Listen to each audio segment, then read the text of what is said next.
క్రిస్మస్లో మనము జరుపుకుంటున్నప్పుడు ఒక క్యాండిల్ సర్వీస్లో ఒక ముఖ్యమైన ఘటన ఏమిటంటే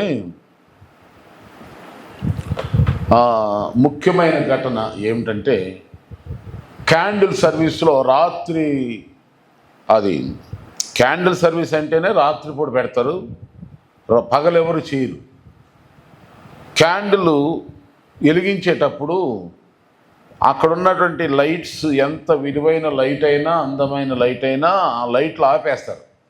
లైట్లు ఆపేసిన తర్వాత అప్పుడు క్యాండిల్ సర్వీస్ చేస్తారు. అది ఒకటి.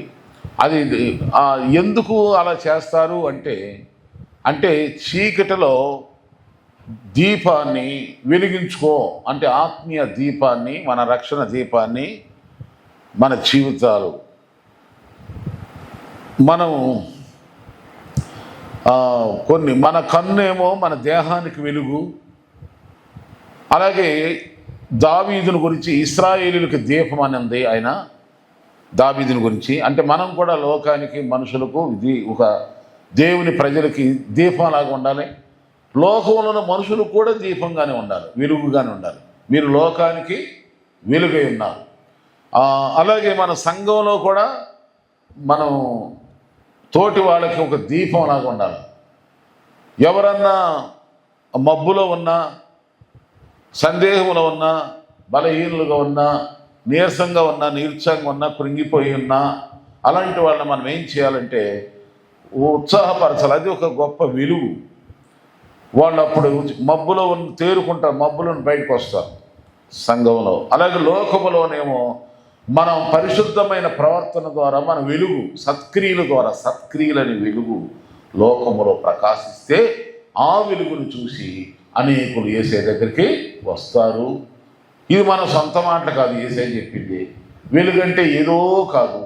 క్రిస్మస్కి ఒక కొవ్వొత్తు వెలిగించేసి నేను క్యాండిల్ సర్వీస్లో పాల్పొందాను, కిస్మిస్ పండుగ చేసుకున్నాను అని ముచ్చట పడిపోయి మురిసిపోతాం. ఏమాత్రం కూడా అది ధర్మం కాదు, న్యాయం కాదు. క్రిస్మస్లో ఉన్న సత్యాన్ని, అనుభవాన్ని, లోతైన మరుగైన మర్మం తెలుసుకో. క్యాండిల్ సర్వీస్ చేస్తారు, చాలామంది చేస్తారు, అందరూ చేస్తూ ఉంటారు. చేయండి, కానీ దానిలో ఉన్న సత్యం ఏదో తెలుసుకోండి. చీకటిలోని లైట్లన్నీ ఆపేసి ఎందుకు క్యాండిల్స్ వెలిగిస్తారు? దాని అర్థం ఏంటి అనగా చీకటి పరిస్థితుల్లో, కష్ట పరిస్థితుల్లో, పాప పరిస్థితుల్లో మనము వెలుగుతూనే ఉండాలి. ప్రతి పరిస్థితుల్లో మన దేవుడు వెలిగించిన దీపాలు ఆరిపోవు. గడివాళ్ళు వచ్చిన, గాలివాళ్ళు వచ్చిన, శ్రమలు వచ్చినా, సోదరులు వచ్చిన, బలహీనతలు దేవుడు వెలిగించిన వెలుగుని ఎవరు ఆర్పలేరు, ఏది ఆర్పలేరు, ఆర్పజాలరు. బైబిల్ చెప్తున్న మాట ఏంటంటే అగాధ సముద్రము ప్రేమను ఆర్ప చాలదు. దేవుని వెలుగును, దేవుని మన హృదయంలో పెట్టిన ఆ మంట, ఆ రక్షణ ఆనందం ఎవరూ ఆర్పలేరు. ఏ శ్రమ, ఏ వ్యాధి. పౌలు గారు అంటాడు, ఏది క్రీస్తు యేసు ప్రేమ నుండి నన్ను ఏది కూడా వేరు చేయలేదు. క్రీస్తు ప్రేమ నుండి మన ఎడబాపువాడు ఎవడు? అక్కడ రాసే లిస్ట్ అంతా కూడా. కనుక ఈ క్రిస్మస్ సందర్భంగా రాత్రి చీకటిలో ఆ క్యాండిల్ సర్వీస్ వెలిగిస్తారు. దాని అర్థమైంది. తర్వాత మన క్రిస్మస్లో తెలుసుకోవాల్సిన ఇంకో సత్యం ఏంటంటే ఆ క్యాండిల్ మన కొవ్వొత్తి వెలిగించినప్పుడు కరిగిపోదు. అలాగే దేవుని సేవలో విశ్వాసులే కానీ అందరం కూడా దేవుని కోసం కరిగిపోవాలి, ఖర్చు అయిపోవాలి. అపోస్తలుడు పౌలు గారు అంటాడు, నన్ను నేనే దేవునికి వేయపరుచుకుంటాను. వేయి అంటే మీకు అర్థం అవ్వాలంటే మనకు మార్క్స్ వార్త 5వ అధ్యాయంలో చదవద్దు, కానీ 25వ వచనం నుండి చూస్తే మీరు చూసుకోండి అక్కడ ఉందో లేదో. అక్కడ ఆమె అనేక వైద్యుల చేత తిప్పలపడి తనకు కలిగినదంతయు వ్యయం చేసుకుని అందట.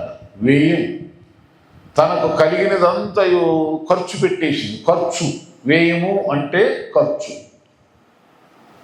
పౌలు గారు కూడా నన్ను నేనే దేవునికి వేయపరుచుకుంటున్నాను, నన్ను నేనే నలగొట్టుకుంటున్నాను, నన్ను నేనే దేవునికి అర్పించుకుంటున్నాను.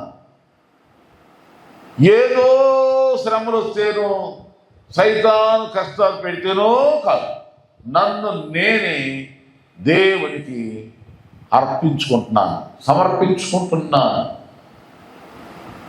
పౌలా ధైర్యుడా, ఇదిగో నువ్వు ఆ రోమా పట్టణానికి వెళితే నీకు మరణం ఉందా? అక్కడ దేవుని ఆత్మ కూడా, దేవుని దూత కూడా చెప్తున్నారు, పరిశుద్ధాత్మ దేవుడు చెప్తున్నాడు. ఎలమాకంటే ఆయన అంటాడు, సువార్త కోసం ఎన్ని కష్టాలైనా నేను అనుభవిస్తానికి సిద్ధం. కష్టాలే కర్మ, నా ప్రాణమే దేవునికి ఇవ్వటానికి సిద్ధంగా ఉన్నాను, నిన్న ఆపలేరు అంటాడు. అపోస్తుల కార్యం 20 అధ్యాయంలో చెప్తాడు ఆయన. కనుక దీని అర్థం ఏంటంటే, క్రిస్మస్ క్యాండిల్ సర్వీస్లో క్రైస్తవులందరూ తెలుసుకుంటున్నామా సత్యం ఏంటంటే, ఆ క్యాండిల్ ఎలా కరిగిపోతో మనం కూడా దేవుని కోసం ఖర్చు అయిపోవాలి. యవన కాలం అంతా కూడా లోకానికి ఖర్చు పెట్టేసి, యవన బలమంతా దయ్యానికి ఇచ్చేసి, దురాత్మలకు ఖర్చు పెట్టేసి, ముసలోళ్ళు అయినాక పొంటు ఊడిపోయినాక, మోకాలు చెప్పులు అరిగిపోయినాక, జుట్టు ఊడిపోయినాక, ఎవరు కూడా లైక్ చేయనప్పుడు, ఎవరు ప్రేమించినప్పుడు, ఎవరు ఇష్టపడినప్పుడు, అందరూ అసహించినప్పుడు యేసయ్యా స్తోత్రమయ్యా ప్రభువా అప్పుడు అంటాం. అప్పుడు యేసు ప్రభు దగ్గర గోజాటం కాదు. అందుకని యవన కాలమున నరుడు నా కాడి మోయట నరునికి మేలు. యవనస్తులారా మీరు బలవంతులు, దేవుని వాక్యం మీలో ఉంటే మీరు బలవంతులు. యవన కాలంలో దేవుని యొక్క వాక్యంతో శుద్ధీకరణ చూసుకో. నీ యవనమును బట్టి ఎవరు కూడా నిన్ను తృణీకరించిన మాట. సైతాన్ వేసేటువంటి సైతాన్ వేసేటువంటి గాలానికి కానీ, సైతాన్ వేసే నెట్టకు వలకు కానీ, సైతాను బంధకాలకు కానీ దేనికి కూడా నువ్వు పట్టుబడకుండా నువ్వేం చేయాలంటే తప్పించుకో, పారిపో అని బైబిల్ తిమోతి పత్రికలో అపోస్తలుడు పౌలు గారు చెప్తారు. అంటే దీని అర్థం ఏంటంటే, మీరు 31వ అధ్యాయంలో సామెతల గ్రంథంలో పెనుయేలు అంటే సొలొమోను తల్లి చెబుతుంది, కొడుకా నీ బలాన్ని పారేసుకోమాకరా, నీ బలాన్ని అనవసరంగా అటు ఇటు వేస్ట్ చేయమాక, నీ బలము, నీ యవ్వనము, నీ జ్ఞానము, నీ తెలివి, నీ అంత దేవునికే ఖర్చు పెట్టాలని కోరుకుంటుంది ఒక తల్లి. దీని అర్థం ఏంటంటే, జీవితాలను లోకానికి అంత ఖర్చు పెట్టేసి సంకనాకినాక అప్పుడు ఏం చేయాలో చేతకాక అప్పుడు వచ్చి ఇక యేసయ్యా స్తోత్రం. మరి అప్పుడు దేవుడు ఏం చేస్తాడు? నేనేం తీర్పు చెప్పలేను, కానీ ఇక ఆయన ఇష్టం. ఆమె అప్పుడు అంటాడు, బాల్యము నుండి యవ్వనము నుండి నేను నీతో మాట్లాడి తిని కానీ, నేను నీకు చెప్పాను కానీ నువ్వు లోబడకపోతివి, నీకు అది వాడుకైపోయింది అని దేవుడు అంటాడు. ఇర్మియా గ్రంథంలో ఉంటే ఈ మాటలు, యెహెజ్కేలు గ్రంథంలో ఉంటే ఈ మాటలు. ప్రవక్తను పంపించాను, బోధకులను పంపించాను, కానీ వాళ్ళని కొట్టావు, తిట్టావు, హింసించావు, ఈనపరిచావు, దూషించావు. యేసు ప్రభు దేవుడే కాదన్నావు, క్రైస్తవే కాదన్నావు, సంఘమేంటి, బైబిల్ ఏంటి, ప్రార్థనేంటి తృణీకరించావు, గర్వించి అహంకారంగా ప్రవర్తించి మాట్లాడు. ఇప్పుడు నీకు శ్రమ వచ్చింది కనుక నేను నవ్వుతా అంటాడు. ఈ మాట ఎక్కడ ఉంది? కీర్తన 2వ కీర్తన ఉంటుంది. నీకు బాధ కలిగిన నేను నవ్వుతా. ఎందుకంటే ఒకప్పుడు నన్ను చూసి నవ్వావు కదా, అసహించుకున్నావు కదా, గేలి చేసావు కదా, ఇప్పుడు నీకున్న శ్రమ నేను నవ్వుతా. ఆకాశమందున్న దేవుడు నవ్వుచున్నాడు అన్నదిపై. మనుషులు పొగరులు చూసి, మనుషులు గర్వాన్ని చూసి నవ్వుతున్నారు. ఎందుకంటే వీళ్ళ ఆయుష్ ఎంత, మనిషి ఆయుష్ ఎంత, మనిషి బలం ఎంత. ఎంతకాలం ఉంటాడు ఈ లోకంలో. ఎంతకాలం? యవన కాలం ఉంటుంది. ఎంతకాలం? మనిషి అసలు బ్రతుకుతున్నప్పుడే అసలు ఎన్ని విధాలుగా మారిపోతాడు. కొన్ని సమయాల్లో అన్నం తినాలని ఉన్నా తినటానికి వీలు కాని రోగాలతో ఉంటాం. ఎప్పుడు కూడా మనం అనుకున్నది జరుగుతుందా? జరుగుద్దా? జరగదు. జరపగలమా? జరపలేము.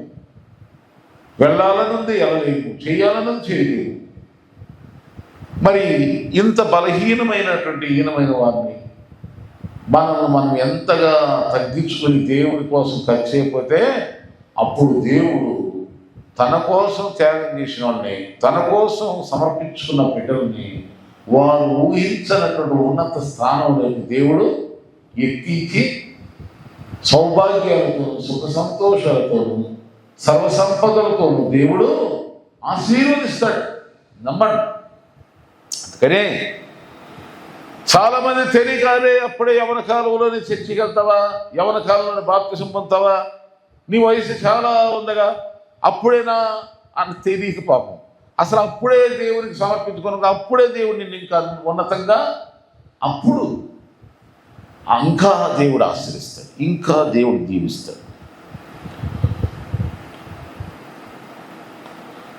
చాలా ఇప్పుడు వయసులో ఉన్నప్పుడు వయసు వ్యక్తి యూత్గా ఉండటం కాదు, వినండి.